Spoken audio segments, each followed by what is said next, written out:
Bonjour ou bonsoir. Titre de ce podcast audio, de cette vidéo, Jésus, le nazi génocidaire, point d'interrogation. Depuis maintenant plus d'un an, j'ai eu l'occasion de constater que les êtres humains que j'appelais avant les chrétiens se sont révélés être des nazis chrétiens, c'est-à-dire de véritables nazis avec une idéologie nazie et des chrétiens uniquement de nom, parce que je suis incapable de voir le rapport entre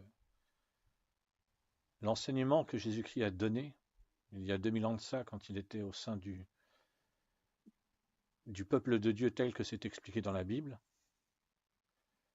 et le soutien que l'écrasante majorité des nazis chrétiens qui vivent sur la planète, leur soutien à ces nazis chrétiens, au génocide du peuple palestinien, à l'extermination du peuple palestinien.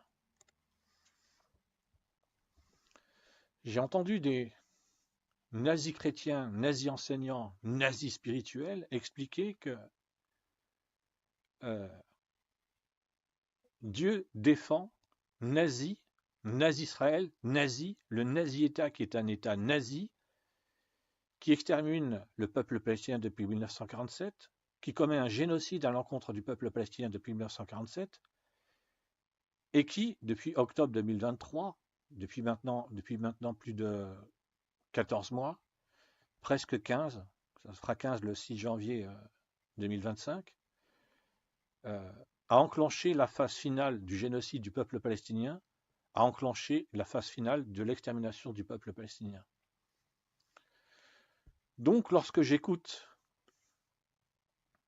les nazis chrétiens qui soutiennent les nazis qui exterminent le peuple palestinien pour voler la terre des Palestiniens à la Palestine, lorsque j'écoute les nazis chrétiens qui soutiennent les nazis qui commettent un génocide contre le peuple palestinien pour voler la terre des Palestiniens à la Palestine, je suis obligé de me rendre compte que pour les nazis chrétiens, Jésus est un nazi génocidaire. Ce n'est pas du tout la compréhension que j'ai. Et c'est pour ça que j'ai 4 chaînes YouTube, pardon, dont les titres sont pour l'une. La première que j'ai faite s'appelle maintenant Jésus sauvera tous les êtres humains Armageddon.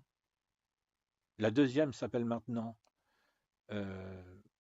Jéhovah sauvera tous les êtres humains Armageddon. Alors je précise maintenant parce qu'il y a eu plusieurs noms avant d'arriver précisément à ces noms-là. La troisième s'appelle maintenant La grande tribulation est un dévoilement spirituel.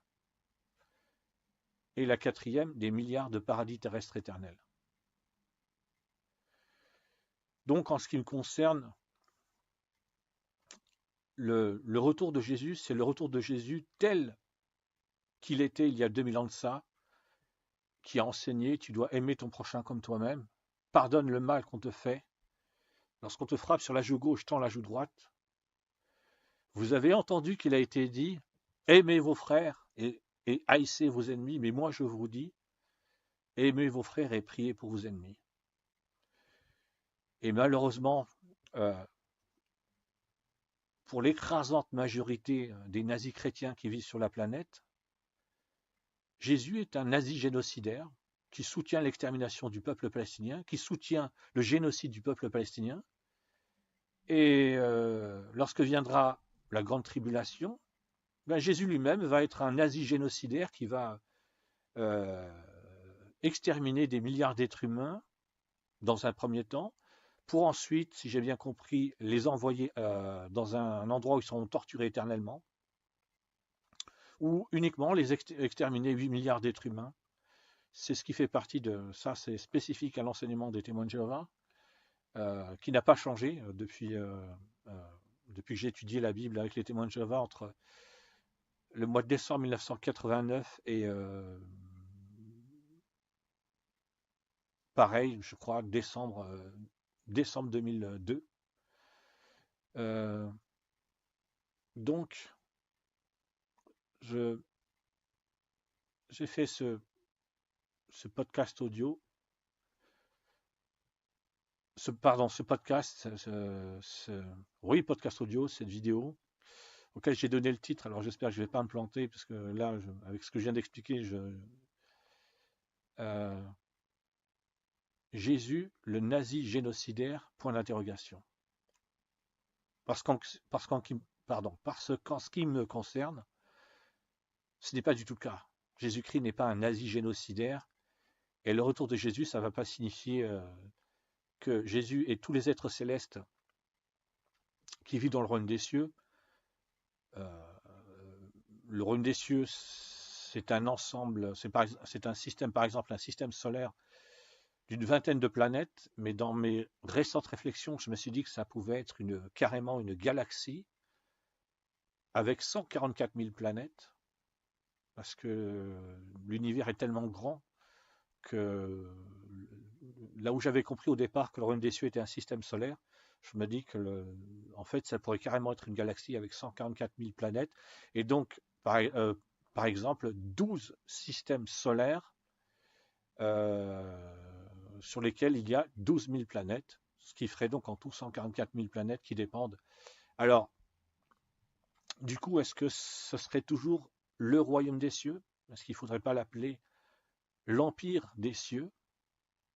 Puisque ça ressemble beaucoup plus à un empire qu'à un royaume, avec une galaxie et 144 000 planètes et 12 systèmes solaires.